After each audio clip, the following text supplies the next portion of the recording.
টান টান উত্তেজনার মধ্যে যখন যুদ্ধবিরতিতে ভারত পাকিস্তান, ঠিক সেই সময় আবারও যেন যুদ্ধের পরিকল্পনায় ভারত সরকার।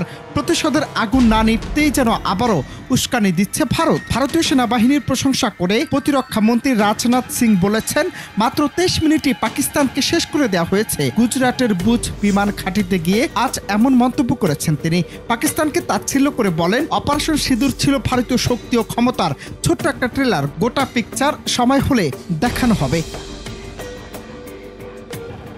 প্রতিরক্ষা মন্ত্রী ভারতের তৈরি ব্রহ্মস ক্ষেপণাস্ত্রের ভূয়সী প্রশংসা করে বলেন, ভারতের একটা পরিচিত কথা আছে, দিনের আকাশে তারা দেখানো। ভারতের তৈরি ব্রহ্মস পাকিস্তানিদের দেখিয়ে দিয়েছে রাতের অন্ধকারে দিনের উজ্জ্বল্য কেমন লাগে। পাকিস্তানের সঙ্গে সংঘাতের পর ভারতীয় নেতারা নিয়ম করে বিভিন্ন সেনা ঘাঁটিতে যাচ্ছেন। শ্রীনগরে গিয়ে রাজনাথ সিং প্রশ্ন তুলেছিলেন, এরকম একটা দেশের হাতে পারমাণবিক অস্ত্র সম্ভার নিরাপদ কিনা। তার প্রস্তাব ছিল পাকিস্তানের পরমাণু অস্ত্র সম্ভার জাতিসংঘের আন্তর্জাতিক পারমাণবিক শক্তি সংস্থার নজরদারিতে রাখা।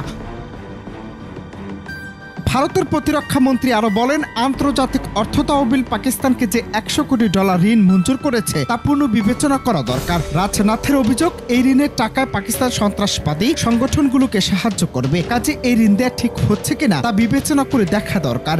গেল 9 মে ওয়াশিংটনে IMF এর ঋণ সংক্রান্ত বোর্ডের বৈঠকে ভারত তার উদ্বেগের কথা জানিয়েছিল। বলেছিল, ঋণের শর্ত পাকিস্তান মানতে ব্যর্থ হয়েছে, তাই নতুন করে তাদের ঋণ দেওয়া ঠিক হবে না। এ পরিস্থিতিতে দল হিসেবে বিজেপি সরকার কয়েকটি সিদ্ধান্ত নিয়েছে। দলের পক্ষ থেকে অপারেশন সিঁদুরের সাফল্য প্রচার করতে দেশব্যাপী তেরঙ্গা যাত্রা শুরু করা হয়েছে। 11 দিন ধরে এই যাত্রা চলবে। পাশাপাশি সরকার ঠিক করেছে, পাকিস্তানকে আন্তর্জাতিক স্তরে আরো কোণঠাসা করতে বিভিন্ন দেশে সর্বদলীয় প্রতিনিধিদের পাঠানো হবে। সংসদীয় দলের সদস্যদের নিয়ে এসব প্রতিনিধি দল গড়া হবে। অনন্ত হাসান মাসুদ, বাংলা টিভি।